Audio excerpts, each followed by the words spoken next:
Listen to this episode if you want my raw inside scoop of my investments in my business, as well as my philosophies around investing in your business. Today, we're talking about money. We're talking about spending money, what it's like, how to invest in your business. And I think this is a really important topic that truthfully isn't talked about enough because money is taboo. We don't want to talk too much about money, and people just don't like to talk about money. But not here. Today, I want to really open up, kind of pull back the curtain and give you an inside look at how I invest in my business, as well as my philosophies on investing for your business.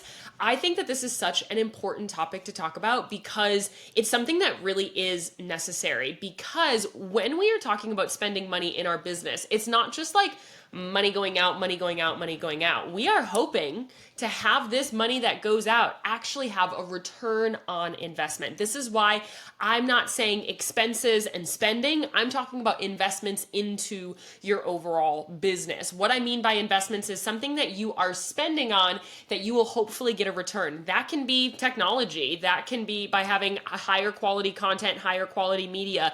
That can be hiring a person to come and help you, hiring an agency. This can also be hiring some consultant or a strategic advisor. This can be looking at your team, your support, having a photographer, having a videographer. It can be an agency. This is something where you are spending money and you are getting money back in return based on the ROI that you are seeing. That is what makes it an investment.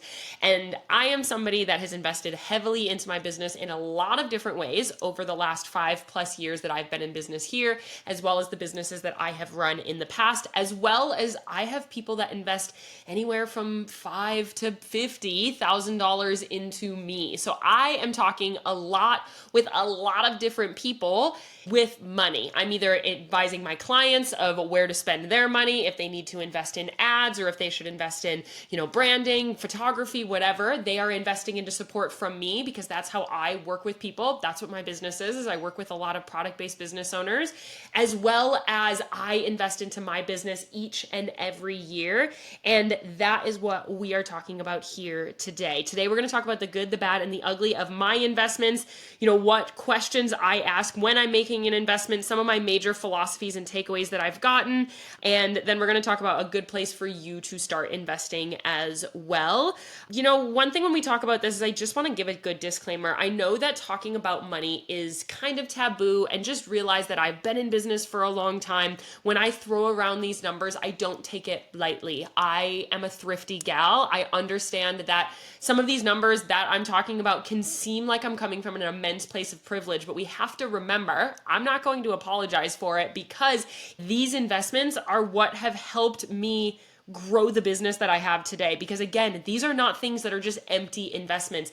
Everything that I'm talking about today, I was investing in to have a return on my investment, which means I'm either making more money, I'm taking away something off of my plate and freeing up some of my time, or having some sort of return, whether it be my energy, my time, or my money. And so I just want to give that. I'm a thrifty gal, all right? I grew up cutting coupons, using them on double coupon day at the grocery store. I was born in a thrifty household. So I really am thrifty. And this is something that I have struggled with, is investing into my business. At least I've never really struggled at investing into knowledge and support because it's what I do and I see the results of it. However, I struggle in some of these areas, and it's a constant practice for me that I can understand and see that return on the investment. So just understand, I'm going to be kind of lackadaisically throwing numbers around, but I don't take it lightly. This is just me normalizing spending money inside of your business because it is necessary. You do get a return on it. And when I see I'm spending $10,000 on this, what I see is great. I'm going to make $50,000 in return. That's awesome, because if these things work out the way that they should, that is really how that should go. So I just want to really kind of preface it with that. I don't take this lightly, but it does take money to make money. I have a full episode on that, and I have a full episode on my guidebook to investing as well, if you want to go and listen to that one. That is number 347. So we're going to talk about the good, the bad, and the ugly, about my investments, what they are, kind of pull back the curtain on the things that I invest with. This is actually something that one of you asked, and this was submitted in my Small Business Cafe completely free podcast community. This person asked, what do you invest in your business? How big is your team? And how do I know how to spend my money well in my business? Great questions, pretty deep there. We're going to really dive into first, what do I invest in my business, to really kind of bring you behind the scenes, and then we'll kind of answer those questions from there. I just want to take 10 quick seconds before I dive in case you're new here. Hello, my name is Madison Page.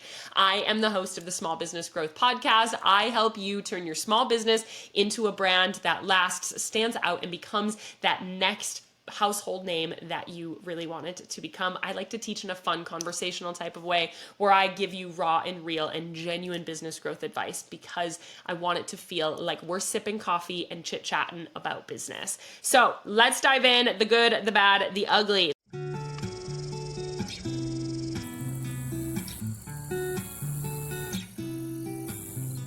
Let's talk about the good first, then we'll go bad, then we'll go ugly. The thing that I have invested in the most is knowledge and consulting and support at this point. Those places, I have a strategy coach, I have a mindset coach, I have a legal advisor or some sort of attorney that helps me on some of those different areas. And I have really invested heavily into that. I also do have 2 college business degrees, which don't really wrap into my total because I didn't pay for it with my business money expecting a return, but it was a major investment into my overall knowledge and what I know in my business. I have a business management and a marketing degree with specifications in sustainable business and international business, whoop-de-doo. But what all of this means is I do have kind of that formal knowledge that for me taught me a lot of kind of shaping my business brain as well as the frameworks and some formal education there. I don't think that it is necessary for a business owner to have a business degree. I did not go into college thinking that this was what my business was going to be or this is what my career was going to be. I am glad that in my space now I have these degrees. I think most consultants should have some sort of formal education, but as a business owner, I don't think you need it. But for me, it's really helpful to be able to see the full scope and really be able to see the marketing world, the business management world, as well as having experience, having formal education. I do think is really important, but as a business owner, I don't think it's necessary.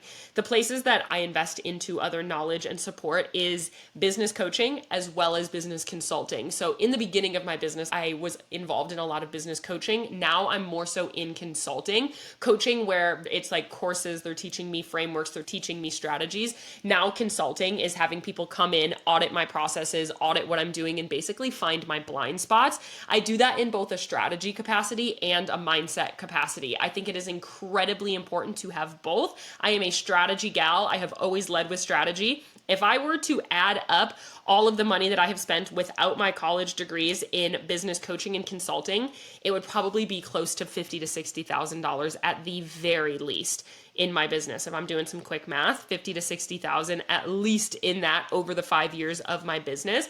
I've had 3 different coaches in different capacities, whether it's I've worked with them for 6 months or, they've audited my business a couple of times just for different purposes. And then my mindset coaching, I'm very strategy led, but I know I needed a mindset support because I got to a point that I had kind of capped my income and the mindset was what was holding me back. So I had some of that mindset coaching in there. Some of my favorite investments are really investing into strategic support because I know even as a business coach, I have blind spots. I know that I can only see so much inside of my own business. And so I invest in some sort of consulting or an audit pretty much every single year. My legal side of things, I have a lawyer on retainer in case I need it for different pieces. That's another spot there as well that I do invest in. But yeah, my heavy investments are in strategy and consulting and audits and feedback and things like that. The next thing that I've invested in under the good is my team and my support. To answer the question, I have one person, they don't work for me full time, but I have one person consistently throughout the year that works for me and they produce in my podcast. And that is something that I have offloaded. They edit my long form videos. They are posting all of my clips on Instagram. They are doing, all of the podcast. I'm basically sitting here and I chat with you and they handle the rest. That was something that did not take my brain. It was something that was taking me a really long time, and I kind of outsourced it in chunks. I first was like, here, you make the clips, and then I'm like, all right, you do the show notes. And I actually recently just had them take over the long form video editing, and now it's completely offloaded off of my plate. Yes, I did edit 300 and almost 400 episodes myself, which is kind of crazy and something I should have done sooner. But all of my editing, so I have somebody that handles my podcast, and then I also have somebody every once in a while that does some admin support in really busy seasons. But my business is one major person and then kind of another secondary person, and I will be expanding that here very soon. The team and support is under the good because it's necessary. We have to be able to hire other people to offload tasks off of our plate that do not require us. As a founder, we have to stay within our zone of genius, and we have to know when we have to outsource in order to have the people that are within their zone of genius. We're hiring for our weaknesses. The next thing that's under my good that is something that I do every single year is I spend money on my photos and my videos. So I do some sort of structured branding photo shoot, and this year I did a video shoot as well. It was all one day. I would say I spent right around $2,500 to $3,000 on this branding photo and video shoot. I rented 2 different locations. I had a photographer the whole day and a videographer the whole day. But now why this is the good is because it streamlines my content. It allows my team members to be able to pull from that content without me having to take videos throughout the week. It is content that I will be able to have for at least 12 months. I will be able to use this forever, and it will stack inside of my library of everything. They're all the same brand. It's just adding in new media. It has streamlined my content process. It makes it where I don't have to take videos throughout the week, and it makes it a very elevated look of the brand and just a little bit more of a professional vibe. I say from my good investments, what I ask myself is if it opens the doors to a better life or quicker growth, I'm in. If it's opening the doors to take things off of my plate that doesn't take things from me, off of my energy that is draining me, or just helps me fast pace my growth, it is within this good framework. If it's something that I have seen a strong ROI from, it's within these frameworks. Mostly consulting, strategy, team, and media support is what is inside of there. I am an analytical buyer. I really like to look at the details of things, and these are people that I have strongly vetted. And the next kind of the bad and the ugly were people that I oftentimes kind of rushed in the buying process, and I didn't feel like I actually fully vetted who they were. So kind of moving into the bad, I did hire a systems specialist one time. I'm in Notion. My project management software is Notion. My whole business is in Notion. I'm absolutely obsessed with Notion. I hired somebody to basically zhuzh it up a little bit. I wanted them to kind of streamline some things in there, but your girly is a type A gal, and I'm very organized. And so with this investment, it was nothing against this person. I'm sure what she did was incredible.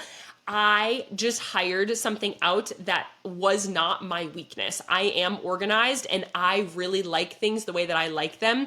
Again, I'm type A. People say I'm a Virgo to a T. I organize things, and in my mind, organization goes one way. Basically, I opened up my Notion, and she had completely reorganized all of my processes in my business, and it was just not what I wanted. I think it was like $1,500 or something like that. That was a bad investment. It was something I truly never did again. I never opened up her side, and I went right back to the way that I did it. Maybe someday I will go back in there and try to see, but I doubt it, because I kind of had a little mini panic attack when I looked at it. I was like, holy cow, what is going on? A big takeaway here is that was not something that I struggled with. That was not me hiring for my weaknesses. It was hiring for something that I just didn't want to spend the time doing, and our vision was misaligned with what I wanted. I just wanted her to add pretty photos and adding some more of the aesthetic elements of it, so I wanted to use it more, and she revamped a whole bunch of stuff in there. The next one that is the bad actually is a business mentor that I had. I would say she was under the coaching capacity. She wasn't a consultant. She was early on in my business. And I just found her coaching was basically regurgitated information. She was much more of a saleswoman than she was a coach, if that makes sense. And this is something I talk about this in my guidebook to investing in a business mentor, which is episode 347, that some people are just really good salespeople, but they're not actually good at the execution. And that's where this was. She was a wonderful person. She was good at sales, but I knew everything that was within the scope of what she was teaching because I had some formal education. What I was looking for was kind of what she was selling, and it just didn't end up to be the case. However, anytime I invest in any sort of mentorship or knowledge or anything like that, I never see it as a bad investment, quote unquote, because I always learn something. I learned a lot about even how I want to operate as a coach, as well as how I want to market things. And so when people tell me they've had a bad investment in the past, I'm so sorry. It literally hurts my soul because I know how many people have this happen to them. It happened to me, and I would say pretty much everybody out there could tell you a story, especially, over the last 5 years, the business online coaching world has kind of taken a boom. And I think a lot of people have had this experience that somebody learned how to be a really good salesperson. They didn't learn how to be a great coach or a great consultant of whatever kind. And so I believe that was like $5,000 to $8,000. I don't even know. It was a long time ago. And so this was a $5,000 to $8,000 lesson that I need to vet people more. I need to talk to more of their past clients, and I really need to look at the nitty gritty of what we are going to learn. Again, I'm analytical, but I think I've become analytical after making a couple of bad purchases. So some main takeaways here is do your research on your people, make sure that what the visions are aligned, as well as know your strengths. And you don't need to hire for your strengths. You want to hire for your weaknesses instead. Hey, I'm jumping in here for 30 quick seconds for those of you who are loving the podcast but wish we could dive deeper into every episode topic together.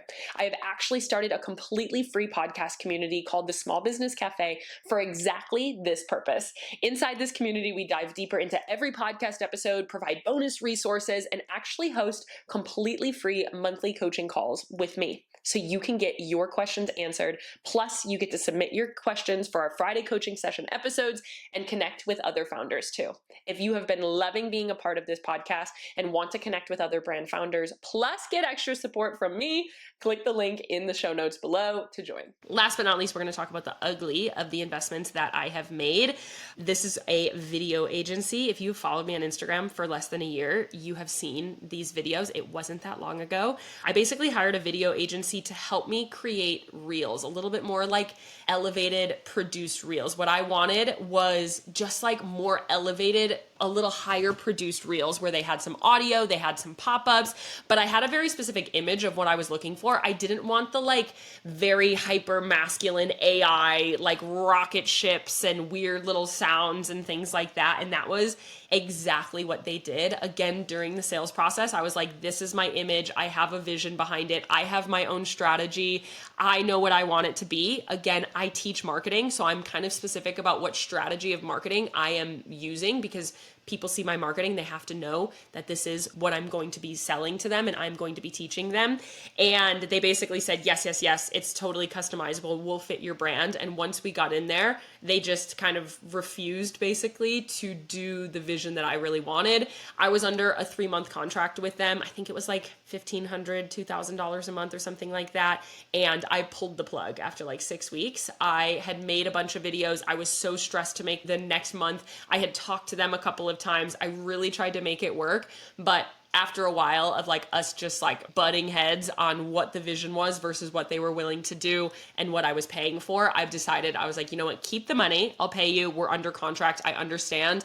I don't want you to post another thing. I started to have clients reach out to me and be like, Maddie, what's up with these videos? I was losing followers, like literally exactly opposite of what I really wanted from it. I wanted them to be kind of like a visibility style of my content, and it just was not working. Oh my gosh. And so I pulled the plug. That was ugly. It wasn't that like our relationship was bad. It was just like a bad investment overall. To me, it was probably misaligned, as well as it was a little bit of that like shiny object syndrome. I saw somebody that was kind of like a visibility specialist that said that they would make these videos. Again, I think I was more sold to, as opposed to actually seeing what the reality was. Again, this was something that I wish I looked at more of their clients to be able to see their vision and how they were executing videos for their clients. And I should have seen they all were this one hyper masculine AI style video, and that was just not what I wanted. And so clearly they were not able to do the style that I really wanted. Basically, you have to understand kind of the emotion within a sales process,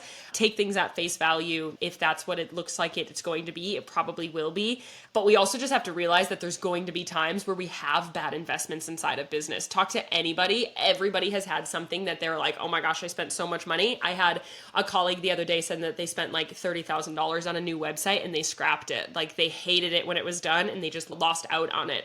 So realizing investing in your business is something that is necessary. And I also want to say my good investments, I had a business coach that I worked with her for 6 months. 3 months in, I had already made 90% of my previous year's income in 1 month. I had 90% of my income. So I almost made 100% of my last year's income in 30 days because of some of those changes that we made. The photos, the videos have taken so much time off of my plate. The hiring has taken so much time off of my plate and allowed me to scale. What we really have to look at here when it comes to investing in people is how is it actually going to impact you? What is it going to allow you to do instead? What else are you able to accomplish because you have that time back in your world?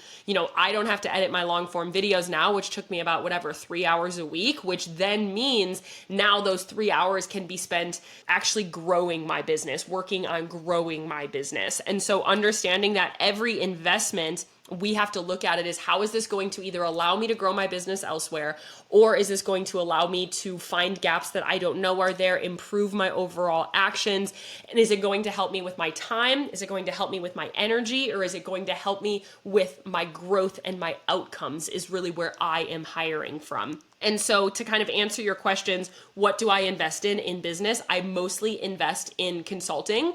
I invest in, people that are going to help me expand my business, because even me, I know I have gaps in my business. We can't see everything within our own business, and I know that I need that. I like to say it's kind of like lighting a candle in your house. Once you're in your own house for a while, you can't really smell that candle. You can't see your issues, and then somebody else comes in. They're like, oh my gosh, this candle smells so good. Or, oh my gosh, you have all of these gaps within your business. They can point them out and fast track your growth because they can pinpoint what those issues are. So I basically invest in strategy and some sort of consulting and support for me as a business owner. I invest in hiring and my team to take things off of my plate. And I invest in streamlining processes to make things more simple on everybody else in photos and in videos.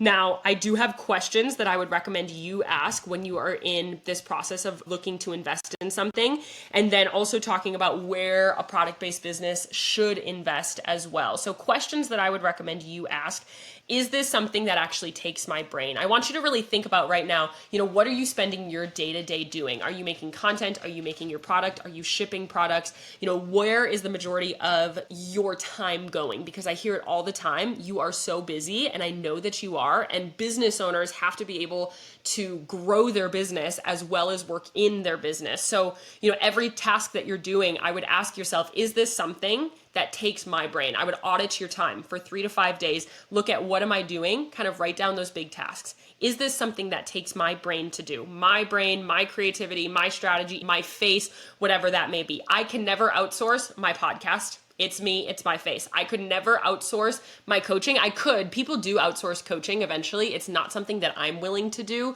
It's just not the values that I have. I want to be the one in all of my programs working with my people. So those things do take my brain and my time.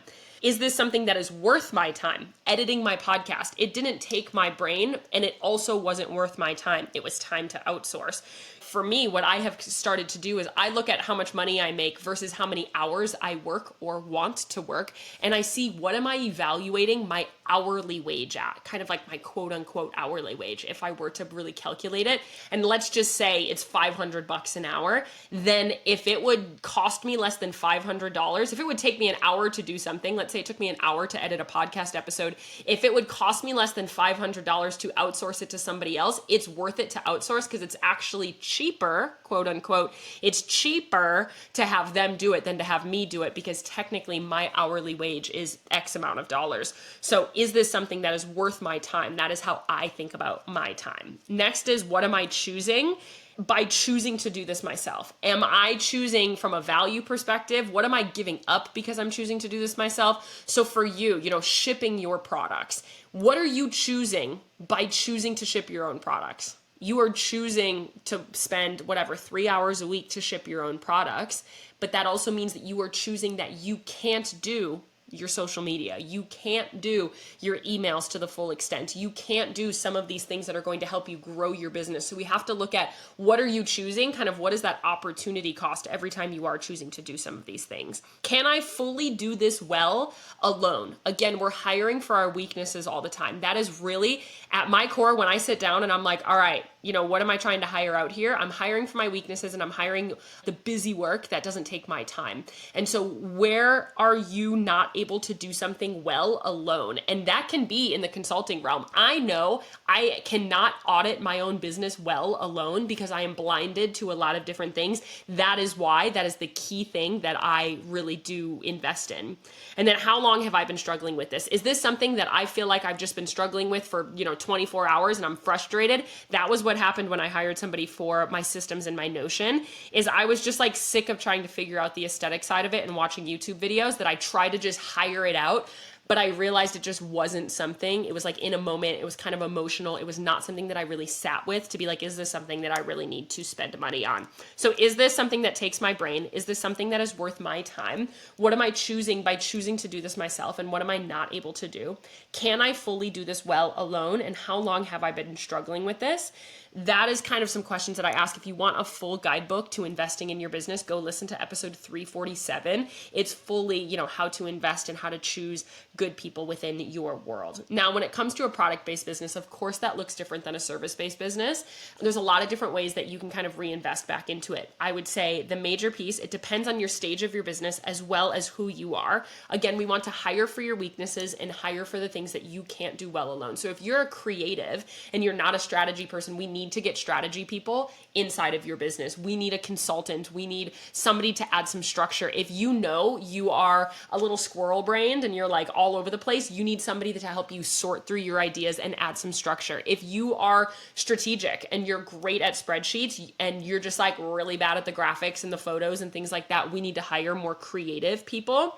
Oftentimes, if we're really investing back into our business, my clients will have people do shipping, they'll have people do their producing kind of first. We will outsource maybe marketing sometimes. And of course, they're also investing in me in those categories as well because they're a client of mine. But I also oftentimes am helping people when they work with me. I am the person to say, hey, let's audit your business. These are the areas that you need to hire. Looking at your P&L, looking at your timeline, looking at your business, these are the different areas that we need to hire to really build out your team to be able to scale to the amount that you really want to scale at. And of course, that depends on the stage of your business. If you're making $0, we might not have the opportunity to have a team of some sort. Or if you're making $50,000 a month, we might have some opportunity there to start scaling and starting to add some different people and things like that as well. So it's very different for every person. Some people invest in a website, some people invest in product photos, marketing, different things like that. I think all of those ideas are really, really great, but it really does depend on your business. And that's something that I can kind of give you a little bit more of a custom answer when I know your business a little bit better there as well. So I wanted to give you a good overview of how I spend my money. To go back to the question is, what do I invest in business? How big is my team? And how do I know how to spend my money well? When I am starting to feel overwhelmed, when my time is spent more working in my business and I don't really have time to work on my business, I know that I need to start kind of offloading some things, as well as when I know that I'm kind of at a plateau or I'm feeling kind of stagnant or I'm feeling kind of stuck or I am identifying that there is a problem, I will go back into that. So that's kind of my good overview of investing. If you have any questions on this, absolutely let me know. We are going to be doing a little promotion for all of my services starting next week on Monday. Follow me on Instagram at This Is Madison Page. We are doing some bonus holiday support. We're having a fun little open enrollment and some bonus holiday kind of promos going on. If you are looking for some of this strategy or mindset, strategy support, some consulting, some coaching, learning different knowledges, having me come into your business and really audit auditing everything that's going on, this would be a perfect option. We are going into the holiday season. It's one of the most important times of year to have somebody in your back pocket to tell you what's working, to tell you what's not working, tell you what we need to change, and to map out a lot of your promotions to make sure it's the most profitable holiday season yet. If that's something you're interested in, come on over to my Instagram at This Is Madison Page. Would love to have you there. Go listen to that episode 347, which is the guidebook to investing. I think that's a really great one if you enjoyed this conversation. I'm just here to make investing in your business normalized. Again, I have probably invested close to 6 figures into my business to reinvest my business, but that is also how I have been able to build a multi-6-figure business in 5 years. In 2 years, I was at that point in my business. And so making some of these decisions allowed me to see that return on investment. I think that's why I use the term investment instead of expenses, is because there is a return on investments. There's supposed to be, at least. And so when we are investing, we're hoping to see something come back in return. And so I don't look at this as like, I just have $5,000 going out of like, my back pocket for some of these things. I'm saying, all right, I'm spending 5, I'm hoping to make 50. And that is really how I see some of these things. What is the possibility of return on all of these different investments? And that is how I've started to see this. Like I said, I've probably spent close to 6 figures on coaching and photos and team and things like that over the years, honestly, maybe more. And I don't feel nauseous saying that, because I know it's what has got me to where I am, to have the business that I want and to have the life that I want. And these are the things that have been the most impactful in my business, in my life. And again, we're hiring for strategy and support to see my blind spots. I'm hiring to streamline my processes, and I'm hiring to take things off of my plate. If you have any questions on this, would love to answer them. Come hang out with me on Instagram to see what those holiday promos are. I love you. I'm rooting for you. I'm in your corner always. I will see you in the next episode.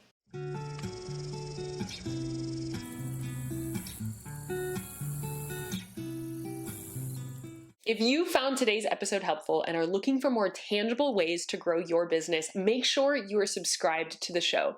If you want to dive deeper into this topic more, click the link in the show notes and join our completely free podcast community, where we dive into every single podcast topic, as well as give some bonus support and free coaching calls. And finally, if you are interested in getting my eyes on your business to find your hidden opportunities to scale, apply to work with me one-on-one in the show notes or on our website. Remember, it's not enough to listen. Don't forget to implement too. I love ya. I'll see you in the next episode.